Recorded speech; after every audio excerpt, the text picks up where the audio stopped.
Karena ini segala sesuatu sudah dekat, maka karena itu kuasailah dirimu dan jadilah tenang supaya kamu dapat berdoa. Itu ayat 7 dong. Jadi yang dimaksud dengan berjaga-jaga itu bukan mete.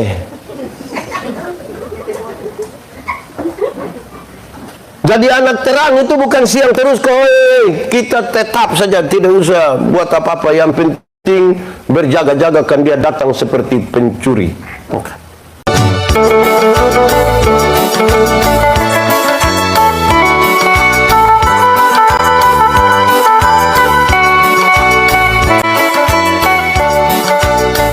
Tuhan Allah, tibalah saatnya kami belajar dari firman Tuhan. Tapi kami orang berdosa, dan karena itu tidak mungkin bagi kami untuk mengerti firman Tuhan kecuali kalau Tuhan menolong kami. Kami serahkan hidup kami kepada Roh Kudus yang menolong kami mengerti dan melakukan kehendak firman-Mu. Terima kasih, jauhkan penggoda pencobaan, biarlah dalam damai-Mu kami belajar firman Tuhan. Kami rindu pada firman-Mu. Berfirmanlah bagi kami Tuhan, dalam nama Yesus, firman yang hidup itu kami berdoa. Amin. Bapak Ibu saudara-saudara, di kesempatan sukacita kita hari ini, saja kita merenungkan bagian ini. Pertama Tesalonika pasal 5 ayat 1 sampai ayat yang ke-11. Pertama Tesalonika pasal 5 ayat 1 sampai ayat yang ke-11. Sejemput jemaat Tuhan berdiri. Berjaga-jaga, tetapi tentang zaman dan masa, saudara-saudara, tidak perlu dituliskan kepadamu. Karena kamu sendiri tahu benar-benar bahwa hari Tuhan datang seperti pencuri pada malam. Apabila mereka mengatakan semuanya damai dan aman, maka tiba-tiba mereka ditimpa oleh kebinasaan seperti seorang perempuan yang hamil ditimpa oleh sakit bersalin. Mereka pasti tidak akan luput. Tetapi kamu, saudara-saudara, kamu tidak hidup dalam kegelapan, sehingga hari itu tiba-tiba mendatangi kamu seperti pencuri. Karena kamu semua adalah anak-anak terang dan anak-anak siang. Kita bukanlah orang-orang malam atau orang-orang kegelapan. Sebab itu baiklah, jangan kita tidur seperti orang-orang lain, tetapi berjaga-jaga dan sadar. Sebab mereka yang tidur, tidur waktu malam, dan mereka yang mabuk, mabuk waktu malam. Tetapi kita yang adalah orang-orang siang, baiklah kita sadar, berbaju serahkan iman dan kasih, dan berketopongkan pengharapan keselamatan. Karena Allah tidak menetapkan kita untuk ditimpa murka, tetapi untuk beroleh keselamatan oleh Yesus Kristus Tuhan kita, yang sudah mati untuk kita, supaya entah kita berjaga-jaga, entah kita tidur, kita hidup bersama-sama dengan Dia. Karena itu, nasihatilah seorang akan yang lain, dan saling membangunkan kamu seperti yang memang kamu lakukan. Demikian firman Tuhan. Berbahagia setiap orang yang mendengar firman, memelihara dan lakukan dalam hidup setiap hari. Silakan duduk semuanya. Bapak Ibu saudara-saudara, salam. Sekali lagi salam. Saya pakai waktu kurang lebih 40 menit untuk menyampaikan berita firman ini, sekaligus nanti saya pamit untuk satu acara lagi berikut. Dan saudara-saudara sekalian, ini pembacaan dan tema yang baik untuk kita. Kita baca dulu tema ini. 1, 2, 3.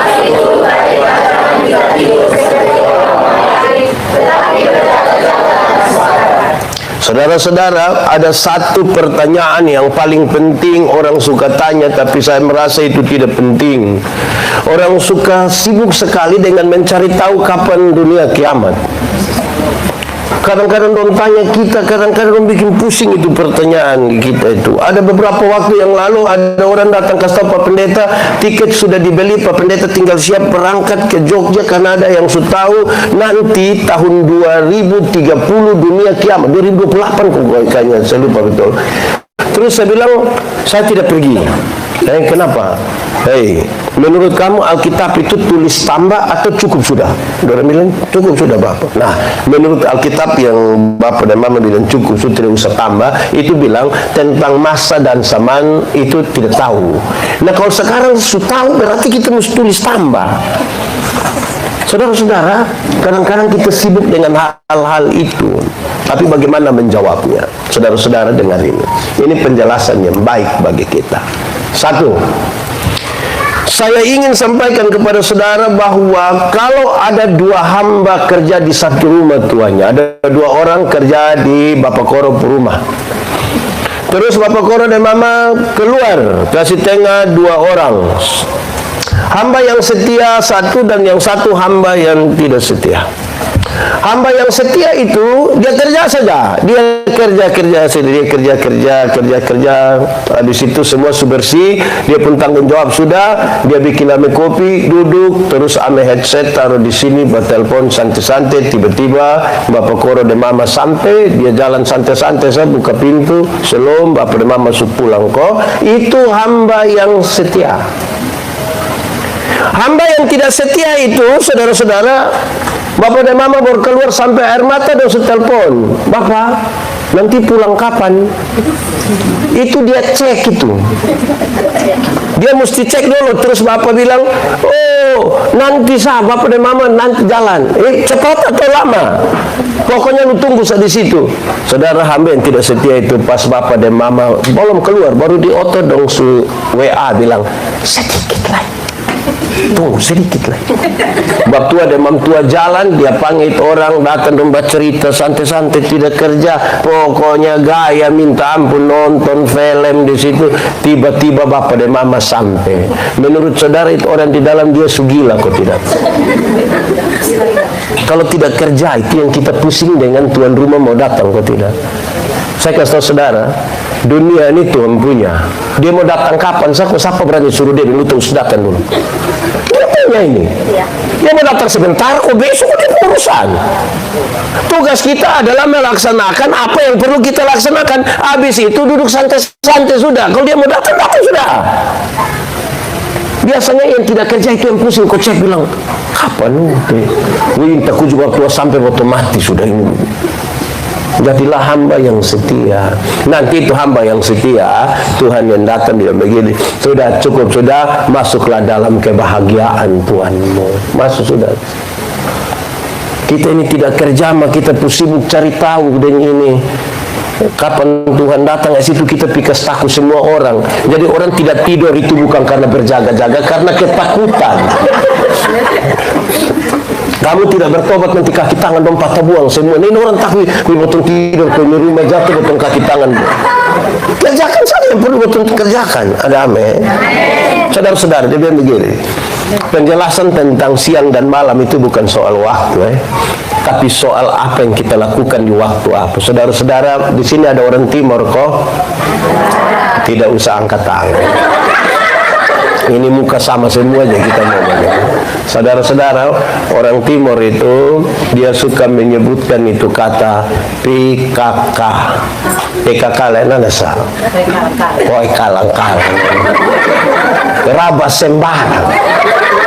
Orang rabas sembarang itu tidak bisa dilakukan di waktu siang, tapi di waktu di sini ada yang anggota PKK. Di malam itu artinya dalam kegelapan itu orang kan tidak melihat terang. Orang yang tidak melihat terang itu, saudara lihat tiba-tiba gempa bumi, terus ini listrik mati. Menurut saudara kita injek ikut sini pasti tabrak sembarang ikut sini, karena tidak dapat lihat terang itu dibutuhkan untuk melihat jalan yang benar. Karena itu anak-anak terang melihat jalan yang benar. Sudah tahu ada kecelakaan di situ, tidak usah pipa sembadan di situ, tidak usah bertabrak di situ, tidak usah. Yang biasa begitu itu kan dia tidak dapat lihat, jadi PK. Kejahatan itu dilakukan di waktu malam. Saudara tahu, kegelapan itu menarik karena apa? Kadang-kadang dosa itu dinarasikan, diucapkan, dituliskan bahwa yang penting jangan ketahuan. Jadi banyak orang diam-diam, dia ada bikin kejahatan, dia diam-diam. Nanti pas dapat tahu, aduh saya mohon ampun, hilaf. Selama orang belum dapat tahu itu dia bikin terus. Itu orang hidup di dalam kegelapan. Orang kalau dia hidup dalam terang, ya salah. Cukup sudah dapat dia. Saya suka bilang begini, saudara-saudara, Tuhan yang kita sembah itu Tuhan yang kudus atau tidak kudus? Karena Dia kudus, yang kudus hanya dapat bersatu dengan yang kudus. Yang kudus tidak dapat bersatu dan tidak kudus. Tanggalkanlah kasutmu, sebab tempat di mana engkau berdiri itu adalah. Kalau kudus itu kita sebut dengan siang, terang, maka tidak kudus kita sebut dengan apa? Gelap. Yang terang dapat bersatu dengan yang gelap? Kalau kita diterang, bisa lihat orang di gelap? Orang diterang, bisa lihat kita orang di gelap, bisa lihat kita diterang? Bisa. Lalu kenapa kadang-kadang kita lebih sibuk untuk cari tahu orang di gelap sana? Hamba-hamba Tuhan itu tidak usah pusing dengan itu orang di gelap sana, karena orang di terang tidak dapat lihat itu di gelap. Dia ada dapat lihat barang yang di. Saudara-saudara, kenapa kadang-kadang orang di terang suka kembali ke gelap? So di terang ini, tapi dia suka kembali ke gelap.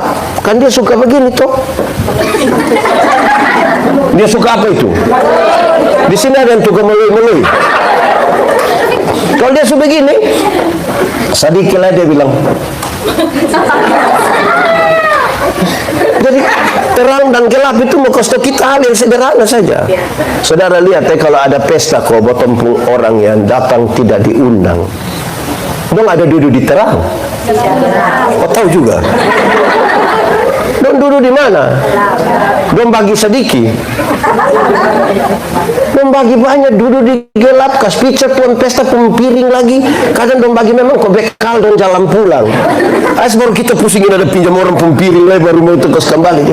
Di gelap itu kejahatan terlalu banyak. Di gelap itu. Jadi ini yang diterang. Ya, ini ada anak-anak muda dong, saya tanya dulu. Gelap atau terang? Terang atau gelap? Amin, terang? Mantap? Yes? Kalau begitu kenapa kamu suka pacaran di gelap-gelap? Sedikit apa di itu gelap sana itu kok? Rahasia negara apa yang terlalu sampai mesti beromong di dalam kegelapan sana? Dari segi penjelasan ini sangat baik. Yang paling penting tuh kamu berjaga-jaga. 1, 2, 3 berjaga. Jaga-jaga tuh artinya sadar. Sadar. Bikin apa-apa tuh sadar. Jaga, berjaga-jaga. Mau omong tuh jaga-jaga. Hati-hati. Hati-hati. Hati-hati. Omong tuh hati-hati teh. Bikin apa-apa hati-hati teh. Sekarang ini semua. Jadi hati-hati. Berjaga-jaga. Itu penting bagi kita. Saya tidak mau berlama-lama di sini. Saya ingin untuk lalu kita mau buat apa sekarang? Karena kita sudah tahu bahwa hamba yang baik tinggal melaksanakan tanggung jawabnya saja. Nanti dia pun Tuhan mau datang kapan? Contoh, saya tanya, kalau ada orang tinggal di Bapakoro rumah, dia tinggal sebagai anak yang biasa tinggal di sini. Terus ini kan bapak dan mama rumah toh? Terus bapak Koro keluar di mana kau dan mama? Menurut saudara, ini anak bisa larang bapak Koro pulang kok tidak? Tidak. Kan bapak Koro rumah.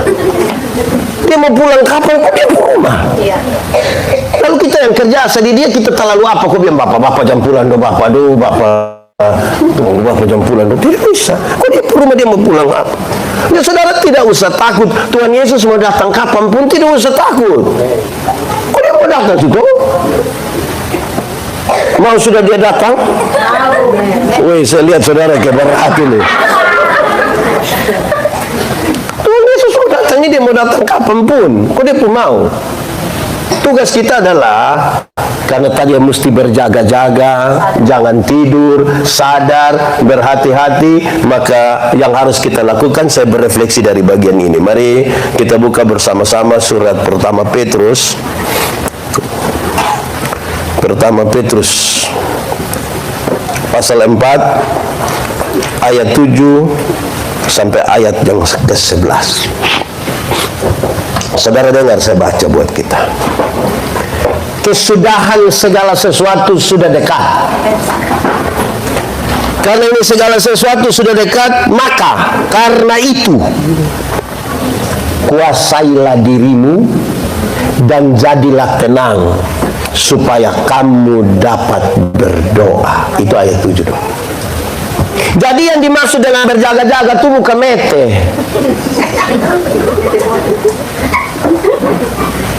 Jadi anak terang itu bukan siang terus kok.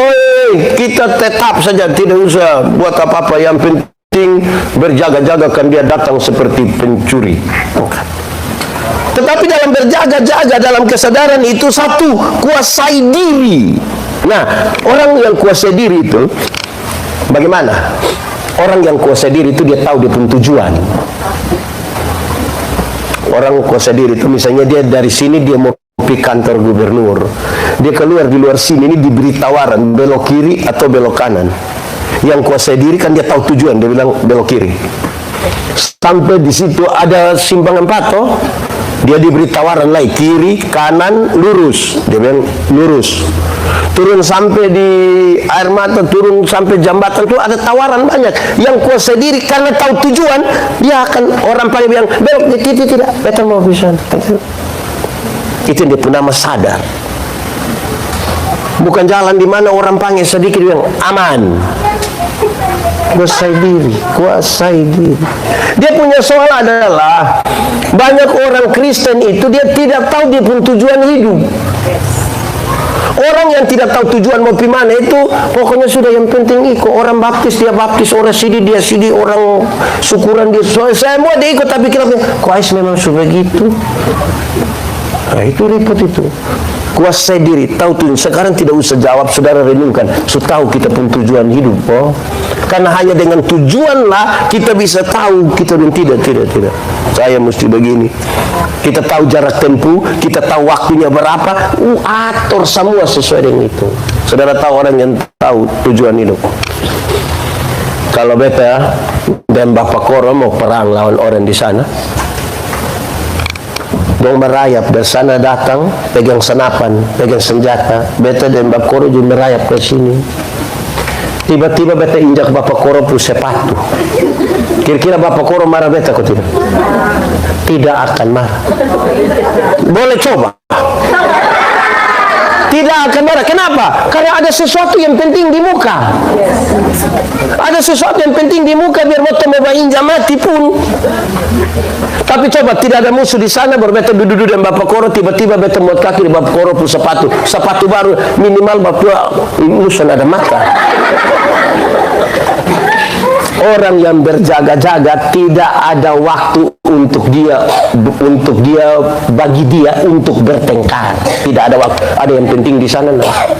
Tiap hari mau bertengkar. Di sini ada yang tukang bertengkar. Yang sibuk-sibuk dan tetangga pun petugas koperasi ada. Itu orang tidak tahu tujuan itu. Tidak ada waktu untuk bertengkar, tidak ada waktu untuk iri hati, tidak ada waktu. Itu bukan pekerjaan untuk menunggu Tuhan datang. Sadar sedikit tujuan kita itu gimana. Saudara lihat ini sepatu dong ini kita bisa jaga-jaga begini toh. Aman ini. Don jalan juga hati-hati. Tiba-tiba hujan besar, angin tofan datang, angka buah ini. Menurut saudara masih jaga-jaga itu sepatu masih begini masih. Kenapa tiba-tiba tidak pusing itu sepatu? Karena mau selamat. Tujuan kita selamat. Tidak ada waktu untuk pusing. Sepatu berpakai pertama, kedua tidak ada. Tujuan itu menjadi penting, toh. Jadi renungkan dulu kita pun tujuan. Saudara, tujuan itu mempengaruhi tindakan. Tujuan mempengaruhi tindakan. Tindakan itu kemudian memberi pesan dan kesan. Pak Pendeta Yandi punya tujuan tertentu. Kalau dia berkhotbah dia bikin begini, kesannya nanti muncul. Pendeta, orang waktu Pendeta Yandi mati, aduh itu pendeta yang kepala botak itu kok. Yang kalau dia khotbah potong ketawa kok. Gitu. Kalau ada orang macam Om Asir begini, satu-satu orang bilang, itu orang terlalu baik. Dulu waktu dia kalau menyiar itu atau dia MC dia pun kata-kata, Bapak tua rapi sekali, kesan kan? Macam Om Ferry begini, besok-besok sana ada orang akan ngomong bilang, itu bab tua tuh kalau main nyanyi. Dia itu kalau urus ini sound dong, botol setal sedikit bilang, kamu diam, biar betentes. Kan itu kesan. Itu kesan, tuh. Dia tidak ada orang ngomong begitu, betul ke tidak? Nah, saudara tahu, kalau yang di pesta tujuan bungkus makanan, Misalnya dia tujuan bungkus makanan, saudara bisa tahu dia punya cara bertindak toh? Pasti dia punya cara itu begini. Dia persiapkan apa coba? Tujuan mempengaruhi tindakan toh? Sampai sana dia mulai merapat. Ya, tujuan itu. Saudara tahu waktu dia mati, orang Oman bilang apa? Orang tanya bilang, kasihan mam tua sumati rumah tani. Yang mana? Yang itu. Yang itu yang mana? Yang biasa bungkus-bungkus. Orang tahu. Jadi tujuan mempengaruhi tindakan. Terus dia memberi kesan pada orang. Betul toh? Gitu. Jadi periksa betul tujuan. Orang bisa pergi gereja, masa paruh pergi gereja itu kan tujuannya hanya mau kesetuju dia pun baju baru toh. Pas hari pasar kok dia pilih ame baju merah satu, rok kuning satu, sandal hijau satu ini ya. Mau pakai di mana? Pakai pergi gereja semua sudah ada baru dia sengaja.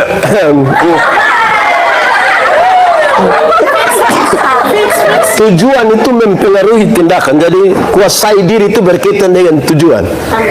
Tolong sadar sedikit. Tolong. Jadilah tenang. Orang kuasai diri itu cenderung tenang. Dia tenang. Ini bottom pi samau pi pelayanan. Masih di dermaga sini dan foto-foto pelayanan bagi kemuliaan Tuhan. Semau aku datang itu masih di bottom pu masuk mulai dari perahu sampai tengah 3 gelombang besar dah. Semua tangan suka kaku begini. Aduh Tuhan, mulai begini baterai aja. Ada anak satu, anak alor di belakang, dia lihat sendal dia bilang begini. Jadi kamu berteriak kamu mau lompat. Kamu lompat semua juga tidak mempengaruhi ini gelombang. Saya suka itu kalimat untuk mengatakan bahwa masalah di sekitar itu ada. Tapi bagaimana orang ada di tengah masalah itu butuh ketenangan. Tenang. Kita ini yang sedikit-sedikit batas sibuk. Orang lain yang beli kulkasnya yang kedinginan. Lama-lama dia beku dengan orang lain. Tenang. Supaya apa? Supaya kamu dapat berdoa. Kalau kamu tidak tenang, tidak usah berdoa. Kalau tidak sementara kuasa diri dan tenang, tidak usah berdoa. Orang kalau tidak tenang itu dia kepingin berdoa, kok langsung tahu, mama doa, kau tahu memang kira-kira berpun jodoh tuh, dan sebentar kata dia pakai baju apa mama omongin. Dia mau tahu itu firman, dan kan dia desak mama kok mesti cepat-cepat. Nah kalau Tuhan bilang tidak dapat lihat, mau apa? Kuasai diri, jadi tenang baru berdoa. Sebab orang tidak tenang baru berdoa, dia akan berdoa untuk mencari apa yang dia mau, bukan mencari apa yang Tuhan mau. Ingat, kita orang-orang sadar. Orang sadar itu yang kuasai diri. Kalau kamu terlalu senang, tolong kuasai diri. Ada banyak yang terlalu senang, bikin pesta, ribut-ribut, tidak kuasai diri, sebentar masalah. Kalau saudara ada susah sekarang, kuasai diri. Jangan pilih lilibah. Karena semua orang juga ada susah juga. Tapi kau bayangkan kalau semua orang yang susah pilih libah, dia pergi kerja proyek apa di ini? Jadi kuasai diri, jadi tenang supaya dapat berdoa. Baca ayat 8. Ayat 8 kita baca 1, 2, 3. Tetapi yang terutama, kasihilah sungguh-sungguh seorang akan yang lain, sebab kasih menutupi banyak sekali dosa. Anak terang yang sadar tuh dia tahu itu mengasihi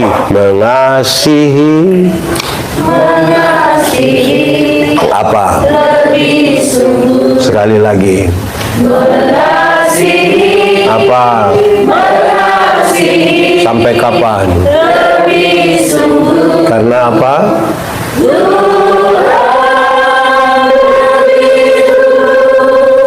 Mengasihi kepadaku, karena itu mengasihi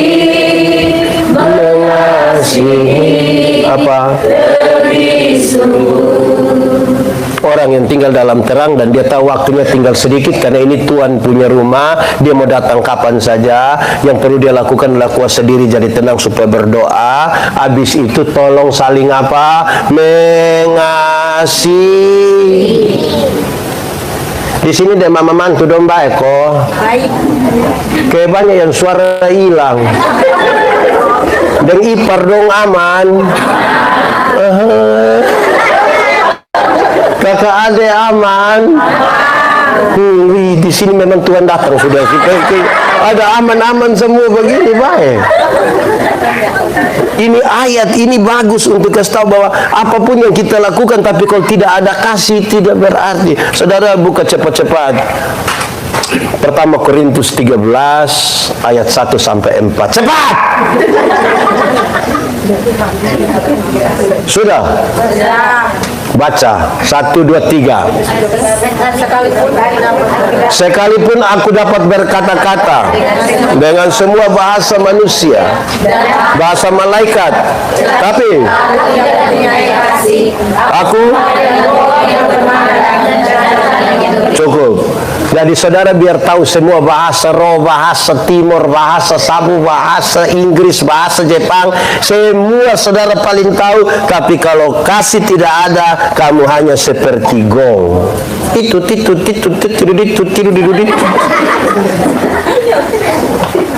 Ayat 2, 1, 2, 3. Sekalipun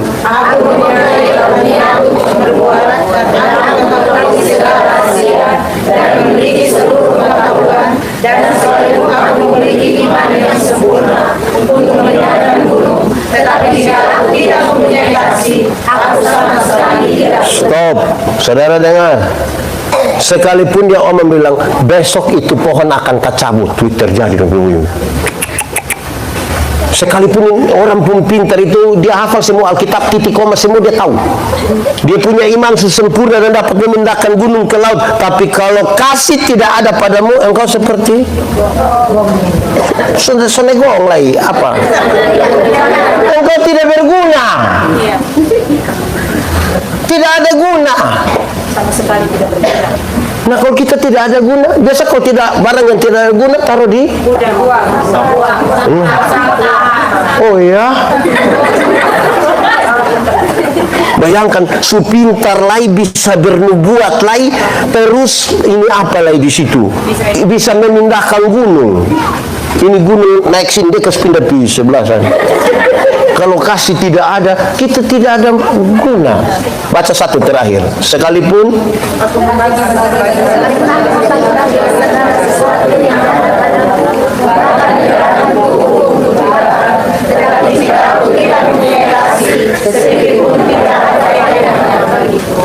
bagi-bagi, ini orang kalau bagi-bagi begini orang baik atau tidak? Terlalu baik. Bagi-bagi semua yang ada padanya, bahkan memberi diri untuk dibakar. Wih, sampai bakar diri ini orang pembaik yang sudah lalu. Kalau tidak ada kasih dia apa? Tidak ada faedah. Bayangkan itu. Jadi dia bilang yang terutama itu kasih. Jadi ini hamba dong yang tidak tidur ini, bukan tidak tidur kok omong-omong orang punama. Yang biasa omong orang punama itu tidak ada kasih. Yang datang ke mau latihan kok dia bilang bukan kita mau omong orang ya. Itu tidak ada kasih. Jadi kasih itu penting. Jemaat. Di sini tidak ada jemaat. Jemaat. Hukum Taurat itu ada 10. Dari 10 dijabarkan jadi 613 pasal. Dari 613 pasal ada ribuan peraturan hidup setiap hari. Tuhan Yesus simpulkan dia dalam 2 kalimat. Mengasihi Tuhan dan mengasihi. Dari 2 kalimat itu Tuhan simpulkan dia dalam 1 kata, yaitu kasih. Kasih itu apa? Ikut yang pendeta omong. Ikut sini. Kasih ialah kebaikan, tidak terpatahkan oleh apapun, tidak akan berubah menjadi kebencian. Ulang. Kasih ialah kebaikan, tidak terpatahkan oleh apapun, tidak akan berubah menjadi kebencian. Dengar, rujukannya adalah karena begitu besar kasih Allah akan dunia ini. Apakah Tuhan Allah mengasihi dunia? Lalu karena Tuhan sudah mengasihi dunia, apakah dunia mengasihi Tuhan Allah? Tidak. Waktu Tuhan tidak mengasihi, waktu dunia tidak mengasihi Tuhan, apakah kemudian Tuhan Allah membenci dunia? Tidak. Tuhan marah ini dunia? Tidak. Saudara lihat, kasih tidak terpatahkan. Supaya jangan sampai satu saat saya bilang di Om Aser, Om, saya terlalu hargai Om. Tapi setelah saya lihat Om sifat asli begini, maaf saja, maaf. Itu bukan kasih. Egois. Kasih pasti kasih apa lain? Kasih murah hati. Ketiga, Kasih pasti memaafkan. Kasih. Sudah, tiga ya. Jangan masuk di dapur F. Yang tiga sah. Satu, lemah lembut. Sama-sama, 1, 2, 3. Lemah lembut itu bukan berarti omong pelan-pelan. Bukan berarti bilang, maaf. Ada injak kita pun kak. Lemah lembut bukan itu. Lemah lembut itu bukan jalan permisi-permisi. Lemah lembut bukan itu. Lemah lembut adalah titik paling tengah antara benar-benar marah dan benar-benar tidak marah, supaya dia marah pada waktu yang tepat dan tidak marah sembarang. Tidak ungkit-ungkit masalah. Kalau orang ada kasih itu begitu. Dia tahu kapan marah. Marah cuma marah orang bersifat untuk menegur kesalahanmu. Aku tidak harus menjadi musuhmu. Kalau dia tukang tipu, marah dia pun tipu, bukan marah dia pun orang. Dan sampai tukang tipu datang yang selom pendeta, lu mana kau macam suka lihat orang tipu. Itu marah dia pun badan. Kasih tidak mengajarkan lu marah sembarang begitu. Iya toh? Kasih itu dia tahu untuk menegur kesalahanmu. Tidak harus mendengar. Tuhan ku bila hati terduga oleh tingkahmu dan kehendakku minta Tuhan apa? Itu tuh kedua. Conde, jangan usah masuk lagi. Kamu menyanyi sudah. Sudah bulan kedua yang tadi kasih itu lemah lembut. Yang kedua kasih apa? Murah hati. Dengar, ada orang yang baik sekali. Itu orang itu tidak pernah masalah dengan mama mantu, bapak mantu, RT, RW, dia tidak pernah masalah. Oma, tapi itu manusia pusekikir, tidak ada dua. Di sini ada orang tukang sekikir.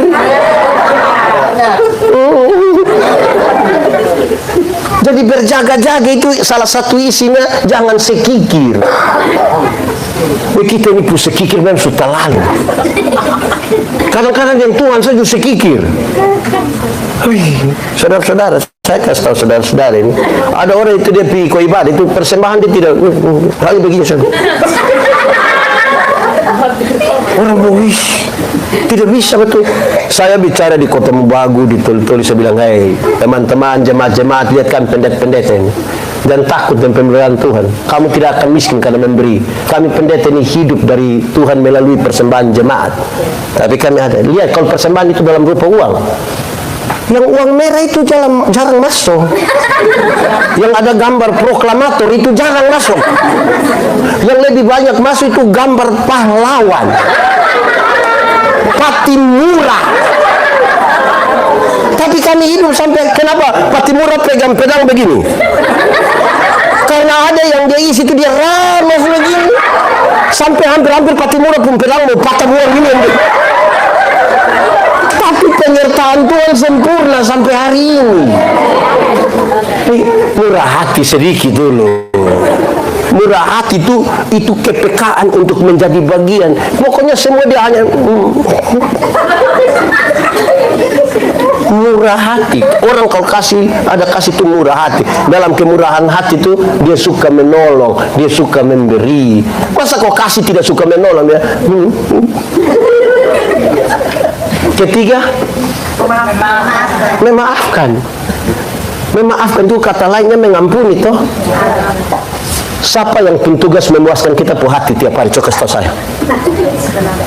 Di rumah yang bapak satu, mama satu, anak 3 orang, satu kas jengkel satu. Apalagi keluar pileg sekitar RW, RT, dusun, lurah. Makin banyak orang yang kita temukan, makin banyak kita jengkel. Kalau hati tidak luas untuk mengampuni. Mengampuni itu bukan melupakan masalah. Pak Bet lupa jawab. Makin sakit hati makin tidak bisa lupa.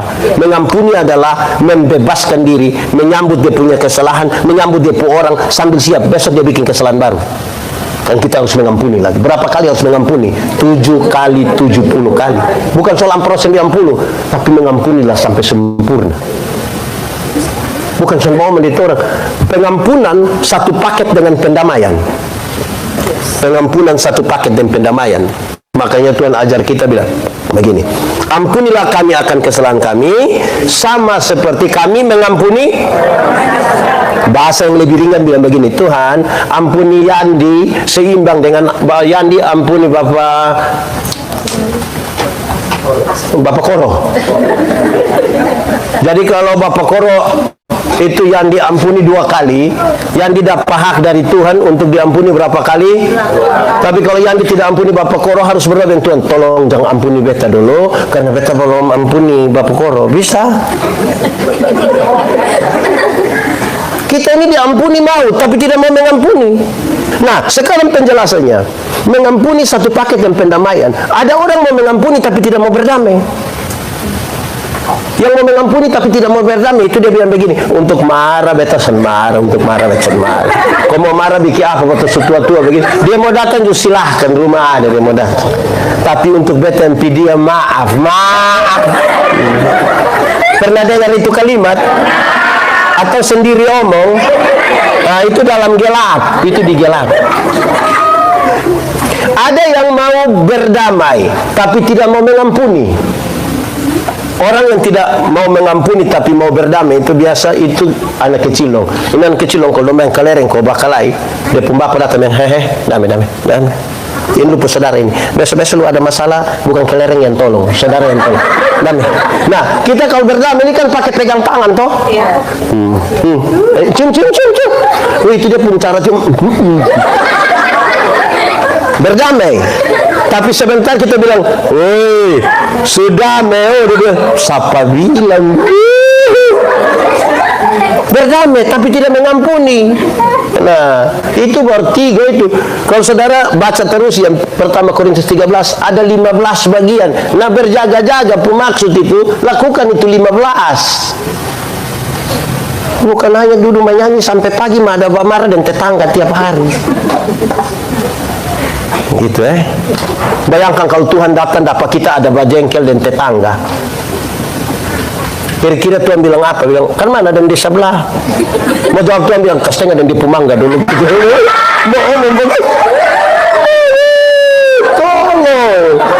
Jadi saudara-saudara lebih baik selesaikan dulu toh. Amin kok. Nah, itu ayat 8. Tapi ayat 8 harus baca hati-hati. Baca hati-hati yang maksudnya begini. Tetapi yang terutama adalah kasihilah seorang akan yang lain, karena kasih menutupi banyak sekali dosa. Dia kalau kita baca cepat seolah-olah dia berarti bilang ini melakukan kasih itu dia akan tutup dosa satu-satu. Tidak ada dosa tidak bisa ditutup oleh kita perbuatan. Dosa diampuni oleh Tuhan. Amin kok. Yang dia pemaksud bilang begini. Ada 2 dia pemaksud. 1, untuk pengampunan dosa ada kasih yang besar dari Allah. Akhirnya kita pun dosa ini ditutup oleh Tuhan, kita dibenarkan karena Tuhan. Kan dia datang dia tidak mau temukan kita ada bakalai soal mangga toh. Nah, dia suruh ampuni kita. Kedua, semakin banyak waktu yang kita pakai untuk mengasihi, makin sedikit waktu untuk kita pakai melakukan dosa. Contoh, 1 hari berapa jam? Kalau ada 18 jam kita melakukan kasih, maka dosa tinggal berapa jam? Jadi makin banyak kita melakukan kasih, makin sedikit waktu yang kita pakai untuk melakukan kejahatan. Ya toh? Ayat 9 baca 1, 2, 3. Berilah orang singgah kau mau tidur di rumah kasih. Lewat turun sini kau orang bilang tanta, gonceng dulu turun di situ muat. Bukan sudah laki-laki pembawa.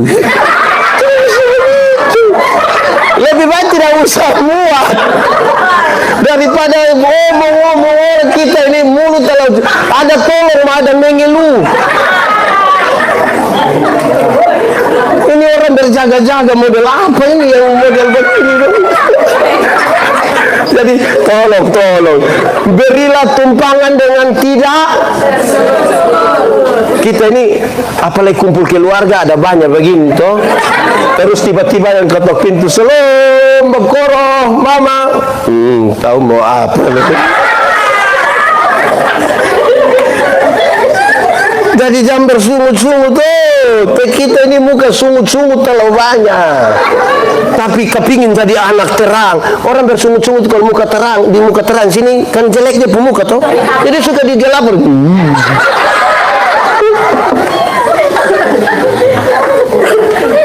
Ayat 10, 1, 2, 3.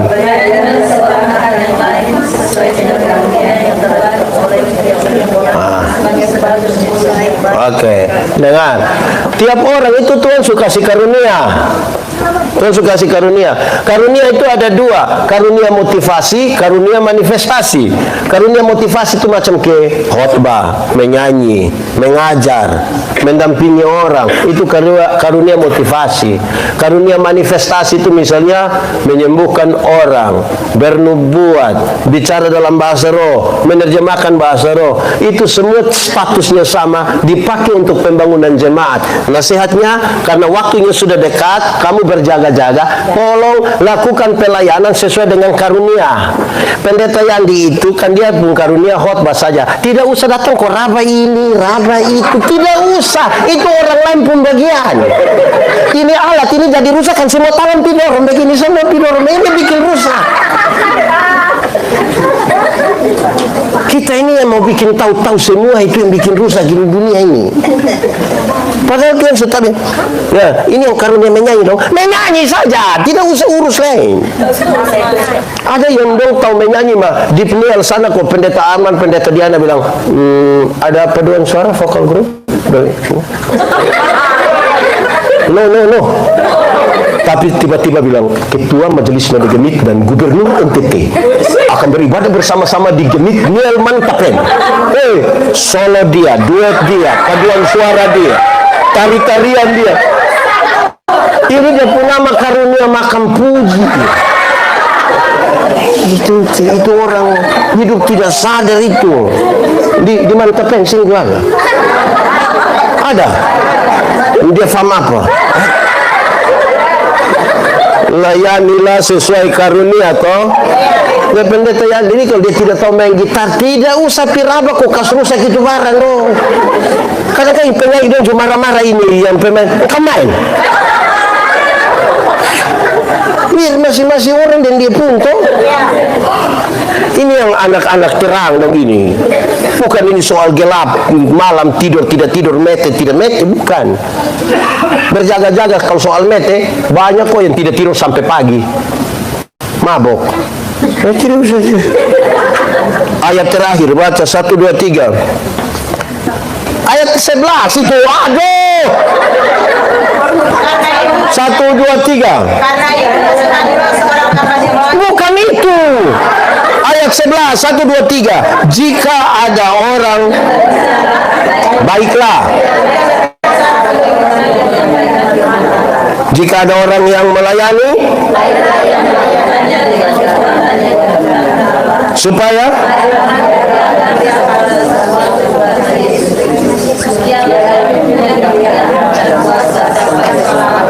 dengar, satu, kalau mau beromong itu beromong tentang Tuhan, jangan beromong tentang setan.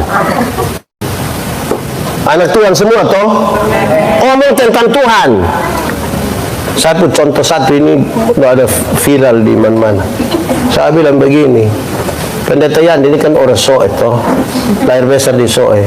Kalau dia cerita tentang Soe, percaya aku tidak? Percaya. Tapi kalau pendeta Yandi lahir besar di Soe, kalau dia cerita tentang Surabaya, percaya aku tidak? Kenapa kau tidak mau percaya? Dengar, banyak orang mengaku anak Tuhan, tapi dia pemulut lebih banyak ngomong tentang setan. Jalan malam kalau dia telepon teguran sedikit, aduh, itu subi, oi, sakit sedikit pasti orang bikin ini. Anak Tuhan kok selalu mengakui setan yang bikin. Mulut ini kalau mengaku anak Tuhan, dan dia mulut lebih banyak tahu tentang, bukan tahu tentang setan.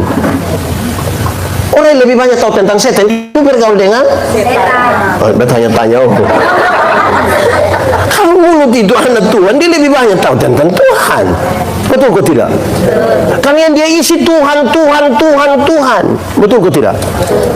Ini saudara dengar, kalau ada orang dia latihan karate,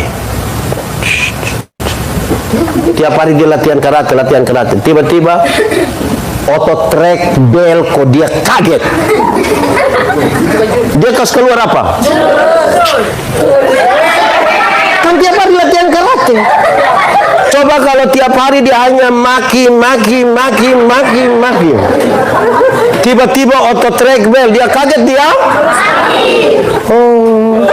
baru tiba-tiba bilang ampun, ini hanya di mulut, saya di hati omong kosong. Jadi kalau anak Tuhan itu omong tentang Tuhan, bukan omong tentang setan. Ini toh Tuhan semua datang toh, jaga-jaga. Kan yang kita tunggu itu siapa yang datang? Atau kita tunggu yang sabar teh, nanti setan duluan baru datang. Kita udah tunggu ini baru Tuhan datang. Mulut omong tentang dia akan tunggu Tuhan baru datang. Ini Tuhan dia udah main omong setan terus ini. Anak dari mana?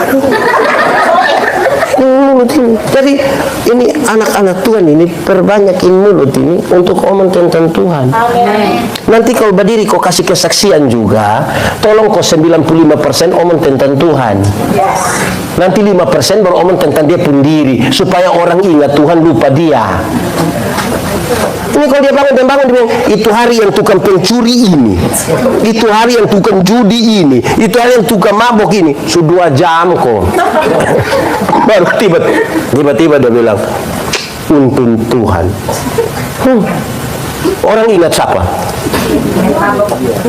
Besok-besok dia berdiri di sini kok khotbah, orang bilang, jangan lihat begitu tukang pencuri. Lebih banyak. Omong tentang siapa? Saudara kalau mau bersaksi, omong sepotong saya di sini. Masa lalu saya buruk, saya pemalas cerita. Kau mau dengar cerita buruk-buruk supaya kenapa? Ya, masa lalu yang buruk mau cerita supaya apa? Mau dapat pengakuan dari orang, satu. Mau dapat itu, akan puji kan?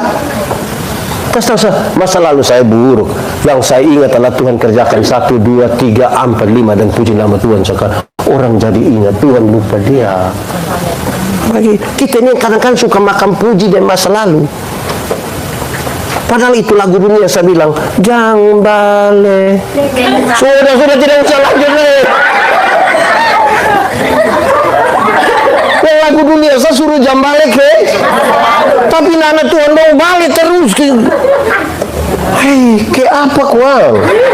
Ini mulu, ini omong tentang Tuhan. Jadi dia pun penjelasan itu ringan saja. Kalau ada orang yang menyampaikan firman, berbicara, baiklah dia menjadi orang yang menyampaikan firman. Kedua, dia kalau kamu menyampaikan baiklah dengan kekuatan Tuhan. Jalan bukan karena bagaya. Ini pimpin ini di sini bukan karena tahu. Saya suka bilang begini, kita kalau belum tahu apa-apa itu kita sampai kita selalu bilang tolong dukung doa besok saya jadi WL, tolong, aduh Tuhan Yesus tolong, Yesus, aduh. Habis itu jalan baik, sebentar terima kasih di teman-teman, makasih banyak sudah tolong doa, kita diberi kekuatan untuk lewat ini pelayanan yang baik. Itu menyanyi hanya standar, ku tahu Tuhan pasti buka jalan itu. Tapi kan terus dia punggu gamatar syukuran gugup, terbiasa datang tidak pakai doa, tidak pakai persiapan, datang langsung bilang terus yang main keyboard ini. Dia mulai, ku tahu Tuhan pasti buka jalan, ku tahu Tuhan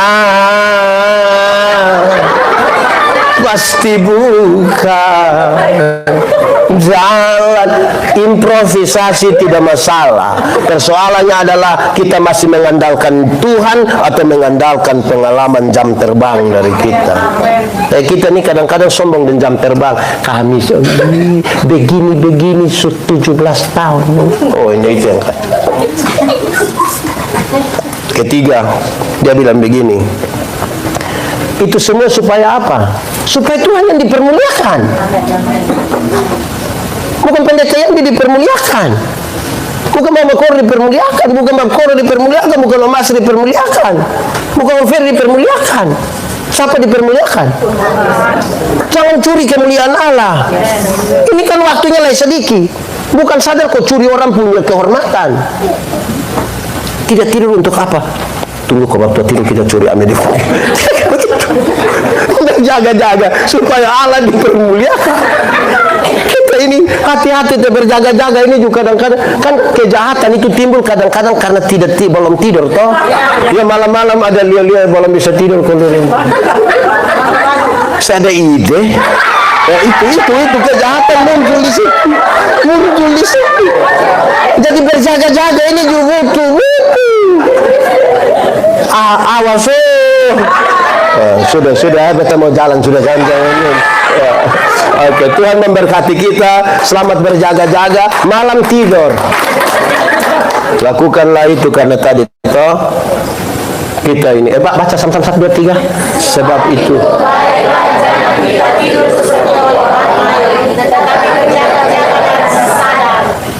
jangan tidur kau tidak sadar yang tadi itu 3 hal, 4 hal, 5 hal yang ada omong itu toh. Lakukanlah itu karena tak lama Tuhan datanglah, bersiap dirimu. Stop.